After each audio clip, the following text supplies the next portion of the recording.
We just got some really big fights announced for the UFC 325 full card, as well as the main event for 326 and the main event for Fight Night in Houston. So we're going to get into that. Obviously, we all saw the main event announcement for 325 with Volk and Lopez 2, but that's not what we're here to talk about. We're here to talk about the co-main of that card, which is Dan Hooker and Benoit Saint Denis. Both these guys are making really, really quick returns to the octagon. We saw Hooker in there late November against Arman Sarukian, and we saw Saint Denis in there mid-November against Beneil Dariush. Obviously, a lot of people here have probably seen the Saint Denis fight against Beneil Dariush. I mean, that shit can literally fit into an Instagram reel. That's how fast that was. And Hooker coming off of a round 2 submission to Arman Sarukian clearly didn't take that much damage, although it is Dan Hooker, so who knows how much damage he really took. He just doesn't care. But regardless, this is a banger fight. I'm looking forward to this one. This is going to be a great fight. This is either going to be Benoit Saint Denis, just beating the brakes off Dan Hooker on the ground, or both of these guys just standing there throwing bombs, kind of like, I imagine it's going to be like a mix of the Gamrot versus Hooker fight. I imagine it's going to be just like that, where both guys, you don't really know who wins at the end of it. So I think I have it Saint Denis either 29-28, or it's going to be split decision to Saint Denis. He either is going to get a 29-28 unanimous decision or a split decision. So that's how I have that. But the next fight we got is Fiziev versus Ruffy. I understand why they're doing it. Obviously, they want exciting fights on this card, but my prediction is I don't think this fight is going to be as exciting as people think. I mean, this is a great fight, but I don't want to be a downer, but I feel like this fight is going to be, these guys are both just kind of sitting at range, feinting, throwing a bunch of leg kicks, and then the occasional body head kick. It's either going to be that, or it's going to be them doing a mix of that on top of just crazy Muay Thai clinch. I mean, we've all seen how good Fiziev is in those Muay Thai areas, like the clinch with the elbows, with the knees, and we know how good Rufi can be when he mixes things up. So I think this is either going to be the fight that everyone's looking forward to that's a huge letdown, or it's going to be easily the fight of the night. So that's what I have for that. But the next one is very interesting because we have the return of Tai Tuivasa, who will be taking on Talishn Teixeira. We got TT versus TT going on this fight. So I think this is a pretty predictable fight. I'm not gonna lie. I mean, we've seen Tai Tuivasa get rocked and stopped by people who aren't known for having the biggest power, like Ciryl Gane, and we know that he is, he's touchable for sure. And then we see Talishn Teixeira, who recently just lost to Derek Lewis by knockout, but that's not really embarrassing. You can ask, 16 people, in the UFC about that, and, it's not that embarrassing. So I think Talishn Teixeira easily gets this one done. I mean, this dude is literally like 6'7", insert the joke. But, I think Tai Tuivasa is like, 6 foot, or he's like 6'1". Like, he's not tall for a heavyweight.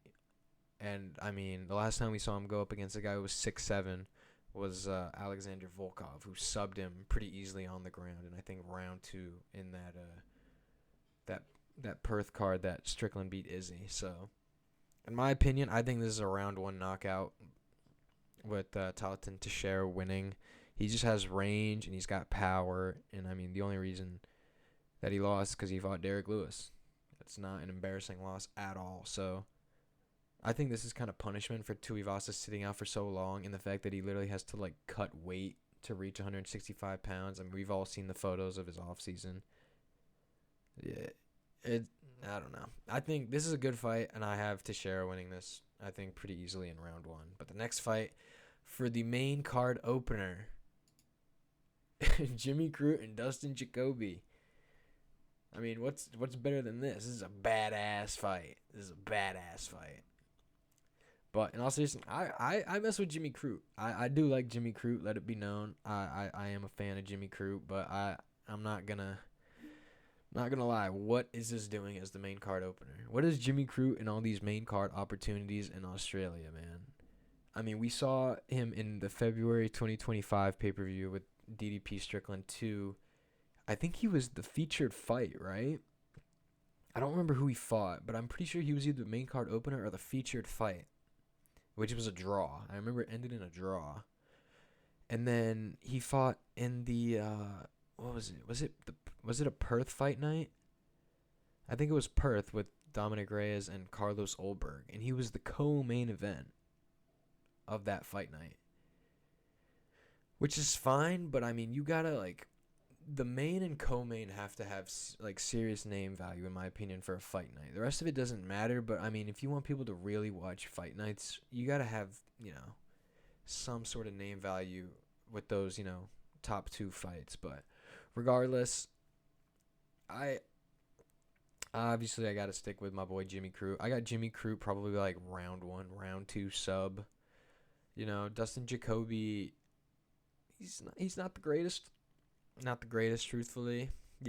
I thank him though because he gifted the knockout to Dominic Reyes to spark that streak where everyone became a believer again. So yeah, we thank him for that. But he's getting sacrificed on January 31st. I think Crute probably just locks up either a guillotine or a rear naked choke, and then that's it. Probably round one, round two. That's my prediction. But looking at some of these prelim fights, you're going to see, I don't know how they didn't replace Crute versus Jacoby as the main card opener. I mean, you look immediately, we have Quillen Salkild versus Rong Zhu. I understand that they need to like spread out the name value because if you have a super top heavy card, no one's going to watch the prelims, no one's going to care. But nobody really cares anyway. I mean, I don't even mind when the prelims are no names because chances are it's just banger fights. I mean, look at Ebo versus Ebo last week on the 323 prelims. That was probably the most fun fight to watch. I was just giggling in my chair, jumping up and down at these guys dropping each other each like 3 times. You know what I mean? But that's off topic. But in this one, the prelims actually have some decent names. You have the Tafa brothers who are known for being butt. You have Sergey Spivak and Ante Delija, that's a good fight.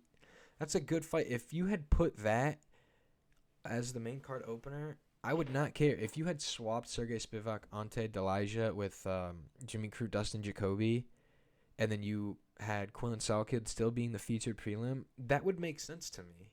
That would make complete sense to me. Or switching Quillen Salkild and Dustin Jacoby and Jimmy Crute fight. Like, obviously, we know why. One, we know 2 things. We know why Quillen Salkild is fighting on the prelim is so that they can hopefully get a guaranteed highlight on the featured prelim with Quillen Salkild.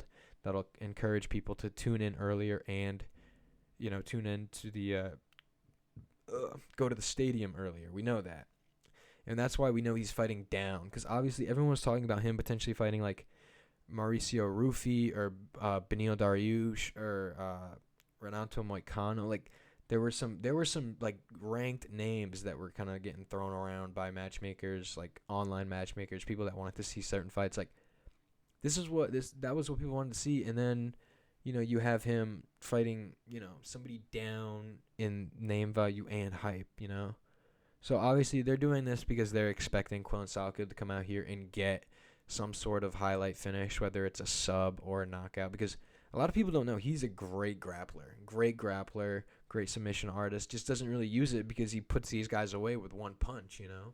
I mean, go look at his second fight in the UFC on the Merab O'Malley 2 card. I mean, that was some great wrestling. And then towards the end, he kind of got tired and was starting to get touched. But he won that fight 29-28 off that grappling. So, obviously, I'm picking Quillen Salkild to make it look easy. Probably round one or round 2 finish by either knockout or submission. I think that's kind of the easiest thing to predict. Either him or Taliesin Teixeira are going to be the biggest favorites on the card for sure.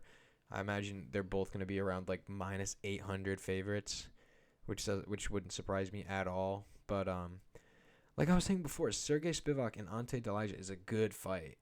You know what I mean? Obviously, I'm expecting Ante Delija to win this. Sergey Spivak is just a blob. He's a middleweight that just doesn't want to cut. He's honestly like a welterweight. He's like 6'1", isn't he? Like I feel like Sergey Spivak is just not not gonna win this. I know that they're both fighting on who's Waltez Acosta's favorite son. So we'll see how that goes. But Ante Delija did finish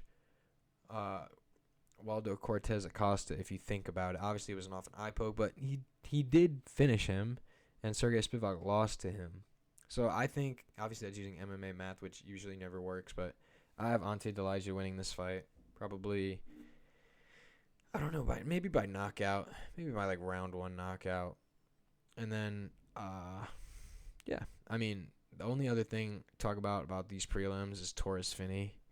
I know he's probably gonna win by just holding him holding Malkoun against the fence, but I just gotta hope that somehow this dude just gets buried so bad. I hope he gets chinned so bad and just like falls to the floor and like hurts his head and like can't fight for like 3 years. But you can only pray, you can only ask. But rounding out the rest of these fight announcements, we have 2 main event announces. The first one, I missed. Holloway Oliveira 2 for the BMF title. Before we talk about the fight itself, the fight announcement for this was like, honestly, it was really good. We had the really big press conference with all the main and co-mains from the first 2 UFC pay-per-views. You had Justin Gaethje and Paddy Pimblett out there. You had Kayla Harrison, Amanda Nunes out there. You had Volk and Lopez out there. And then there were 2 seats that were empty. And then John Anik, was like, we have 2 seats empty, we have some breaking news. And then he announced both guys as they were walking up to the stage to sit down in their chairs. And I just thought it was really original. And I think they should do stuff like that more, because I really like, for example, when they announced these prelims and these fight announcements, they did it during the main event. Like, they did it in between fights. Like, I love when they do that. I love when it cuts to the side camera of DC, Joe Rogan, and John Anik, and then you kind of hear John Anik. He's like, "But we have some breaking news, but so and so will be taking on so and so," and then you hear like Joe Rogan. He's like, "Oh," and then DC's like, "Oh, I can't wait." Like, I love when they do that, because it's not like an Instagram story where Dana White will be live at some point today, and then you're sitting there. And then, I don't know if it's just me, but every time he goes live, I don't see the notification. So I usually will, like, do something, and then I'll check my phone later, and then I'll just randomly see that the fight's got announced. And it'll be like 20 minutes after.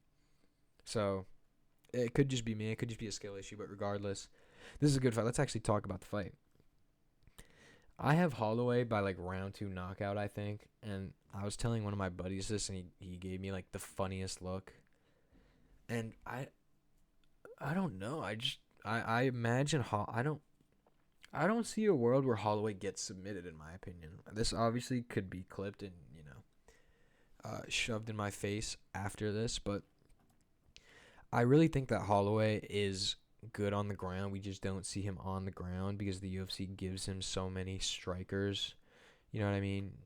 Like, you give him people like Volk, who is good on the ground but didn't really use it against him, and then you have Arnold Allen, great striker. They both had a great striking match.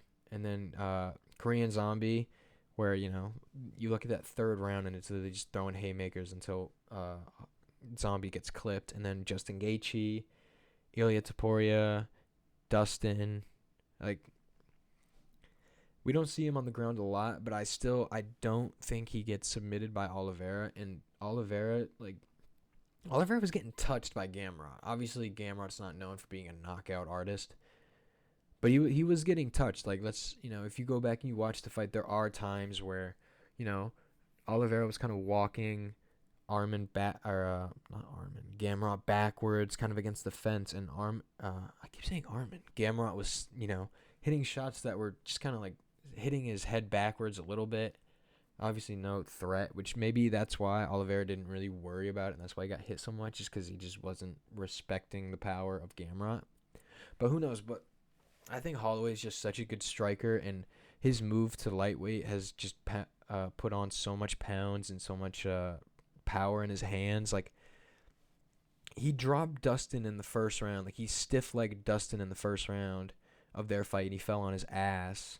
And then the second round, he wobbled him, wobbled him pretty good and then backed him up against the fence. And there were times where it was like if he landed like one or two shots more clean, he probably would have at least dropped Dustin to his knees. So I think for sure we're gonna see Holloway at least rock Oliveira. Oliveira gets rocked in almost every single fight he's had ever since fighting for the title the first time against Chandler. So I imagine this is a round 2 knockout by Holloway. I think he loses the first round. I think he does get taken down, but I don't think he gets submitted. I think he works his way back up, and it's evident that the striking advantage is with him. And then, they come out in the second round. He maybe stuffs a takedown, or maybe he catches him before he can even take him down, and then that's it. So I have the belt staying with Holloway. And then for the last fight, it's Houston, Texas. This should be a really good fight. We have Sean Strickland returning, fighting Anthony Fluffy Hernandez, which is just a banger fight. It'll be like almost exactly a year since Strickland was out after losing to Dricus for the belt again. So I think he's going to be super determined to try to get that belt back. I think he's going to work super hard. He's going to want to come out there, bring the fight to Fluffy, which is, typically it's the opposite. Typically Fluffy will bring the fight to you. I think Strickland will still kind of have his kind of walk him down, iCarly stance. But I don't know, man. I think Fluffy is just not going to care. Because we know that Strickland can finish you, but we haven't really seen him finish guys, that recently. And we know Hernandez is just down to clown. Like, he just wants to put a beating on you. He wants to hurt you. He wants to do everything he can to make sure that, you get finished. So, pause. I don't know. I think I'm leaning towards, like, Anthony Hernandez 3-2 decision. But I would not be surprised if it's like a 4-1, 5-0 clinic by Strickland where he's just negating the wrestling, like he did against DDP, where he would get taken down, controlled for like 20 seconds or like a minute, and then he'd get up. Like Sean Strickland did not have to worry about DDP's wrestling that much. Like, Strickland's a very good grappler. And we've seen it. Even just the random clips he has on his Instagram, you see him like rolling with people, wrestling. Like, he's very good at wrestling. And I think when he started, he was like a pretty predominant wrestler. And like when he was in welterweight, I think he was known for kind of being like a BJJ wrestler guy. And now he's kind of known for just walking you down, fighting his fight. So this is definitely a clash of the fight styles. We have Fluffy, who's like a walk him down, like wild kind of fight style, and then you have Strickland, who's like a walk you down, more reserved. He's not telegraphing his punch. He's just throwing like fast, quick, effective punches that just puts his hand to your face. So kind of like the Diaz brothers, where they're not swinging with everything on you, but they're swinging to touch you, and they're swinging to build it up, and then eventually, like he did with Izzy, it wasn't necessarily a hard shot that dropped Izzy. It was just perfectly timed, and it was enough, So I don't know. I think one of these guys definitely gets dropped at some point.